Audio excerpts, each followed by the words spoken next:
আসসালামু আলাইকুম। কেমন আছেন সবাই? আশা করি আল্লাহর রহমতে আপনারা সবাই ভালো আছেন।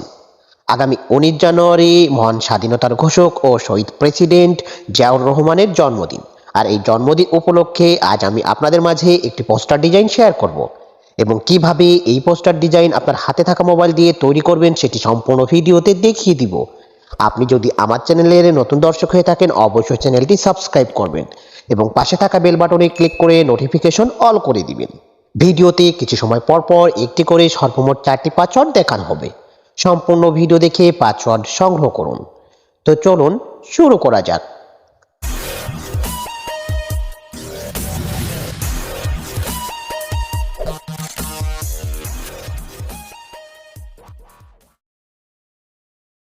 সর্বপ্রথম আপনাকে এই ভিডিওর ডেসক্রিপশন বক্সে আসতে হবে।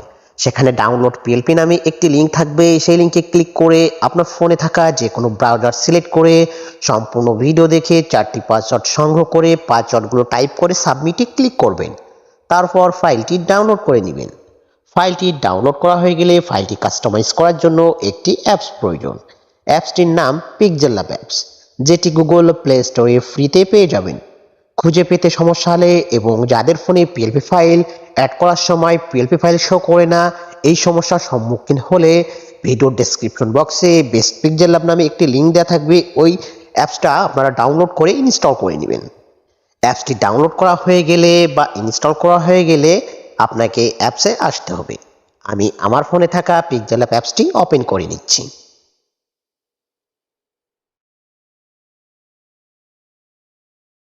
PixelLab অ্যাপস ওপেন করার পর এই ধরনের একটি ইন্টারফেস আসবে।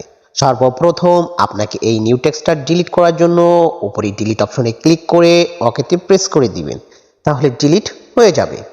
এবার আপনার পিএলপি ফাইলটি অ্যাড করার জন্য উপরে 3 ডট মেনুতে ক্লিক করুন, নিচে দেখুন ওপেন ডট পিএলপি ফাইল, এখানে একটি ক্লিক করুন। এবার সবার উপরে দেখুন ডট পিএলপি নামে একটা আইকন, এখানে ক্লিক করুন। আপনি যদি পিএলপি ফাইলটি ডাউনলোড ফোল্ডারে সেভ দিয়ে থাকেন তাহলে আপনার এইখানে শো হবে।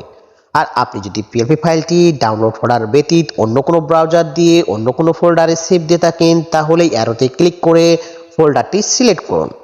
ফোল্ডারটি সিলেক্ট করার পর ফাইলটি খুঁজে পেলে ফাইলে একটি ক্লিক করুন। ওপেন অ্যান্ড অ্যাড এইখানে একটি ক্লিক করুন। ওকেতে প্রেস করুন। এবার ফাইলটি কিছুক্ষণ লোড নিলে ব্যাকে আসুন। আপনার ডিজাইনটি PixelLab অ্যাপসে শো করবে। এই ডিজাইনে আমি যে লেয়ারগুলো ব্যবহার করছি প্রত্যেকটি লেয়ার দেখার জন্য লেয়ার অপশনে ক্লিক করুন। আমি এই ডিজাইনে যে লেয়ারগুলো ব্যবহার করছি প্রত্যেকটি লেয়ারই এখানে লক করে রাখছি। আপনি চাইলেই সহজে যে কোনো লেয়ার আনলক করে নিয়ে কাস্টমাইজ করে নিতে পারবেন। সর্বপ্রথম আমি আপনাকে এইখানে এই 3টা নেতার ছবি পরিবর্তন করে দেখাবো। এজন্য আপনাকে লেয়ার অপশনে আসতে হবে। এবার নেতাদের ছবি খুঁজে ডিলিট করে দিতে হবে।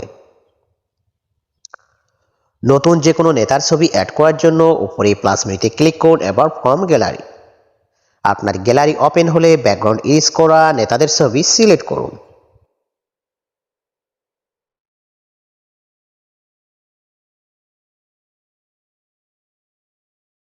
ওকেতে প্রেস করে এই ছবিটি রিসাইজ করে এই বৃত্তের ভিতর বসিয়ে দিন। এইভাবে এইখানে এই 3টা লেয়ার কাস্টমাইজ করে নেবেন। এই 3টা লেয়ার কাস্টমাইজ করা হয়ে গেলে আপনাকে অবশ্যই সহজন্য ছবিটি পরিবর্তন করতে হবে। সহজন্য ছবিটি পরিবর্তন করার জন্য উপরে লেয়ার অপশনে ক্লিক করুন। এবার নিচে এসে সহজন্য ছবিটি ডিলিট করে দিন। নতুন যে কোনো একটা সহজন্য ছবি অ্যাড করার জন্য উপরে প্লাস মেনুতে ক্লিক করুন। এবার ফ্রম গ্যালারি, আপনার গ্যালারি ওপেন হলে ব্যাকগ্রাউন্ড ইরেজ করা সহজন্য ছবিটি সিলেক্ট করুন। ওকেতে প্রেস করে এই সহজন্য ছবিটি রিসাইজ করে বসিয়ে দিন। সহজন্য ছবির কাজ শেষ হলে আপনাকে অবশ্যই সহজন্য নামটা পরিবর্তন করতে হবে। এর জন্য লেয়ার অপশনে আসুন। এবার সহজন্য নামটা খুঁজে বের করে লক থাকলে আনলক করুন। সাইডে দেখবেন পেন আইকন, এখানে ক্লিক করলে আবারও পেন আইকন আসবে। পেন আইকনে ক্লিক করলে আপনার কিবোর্ড অপশন আসবে।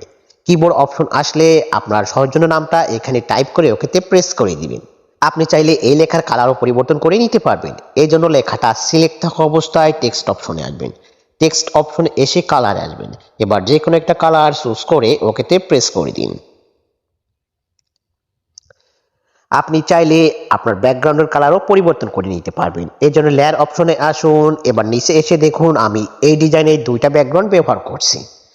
আপনি যে কোনো একটা ব্যাকগ্রাউন্ড পছন্দ হলে একটা হাইড করে দিবেন আর অন্যটা আনহাইড করে দিবেন। এইভাবে যে কোনো লেয়ার কাস্টমাইজ করার জন্য লেয়ার অপশন এসে সেইগুলো খুব সহজেই আনলক করে নিয়ে কাস্টমাইজ করে নিতে পারবেন। তারপর ডিজাইনটি সম্পূর্ণভাবে কাস্টমাইজ করা হয়ে গেলে ডিজাইনটি সেভ করে নেবেন। সেভ করার জন্য উপরে সেভ মেনুতে ক্লিক করুন, এবার নিচে দেখুন সেভ অ্যাজ ইমেজ। আপনি যদি এই ডিজাইনটি কোনো সোশ্যাল মিডিয়াতে পোস্ট করতে চান তাহলে কাস্টম যে সাইজটি আছে এটি দিয়ে সেভ করে নেবেন। আর যদি ডিজাইনটি প্রিন্ট করতে চান তাহলে ইমেজ ফরম্যাটে জেপিজি এর জায়গায় পিএনজি করবেন এবং কাস্টম যে সাইজটি আছে এটি দিয়ে সেভ করে নেবেন। তাহলে প্রিন্ট করার সময় ফুল এইচডি কোয়ালিটিতে প্রিন্ট করতে পারবেন। তো এই ছিল আমার আজকের ভিডিওটি ভালো লাগলে অবশ্যই লাইক শেয়ার এন্ড কমেন্টস করবেন এবং পরবর্তীতে কোন ধরনের ভিডিও চান অবশ্যই কমেন্টস বক্সে জানিয়ে দিবেন। আসসালামু আলাইকুম।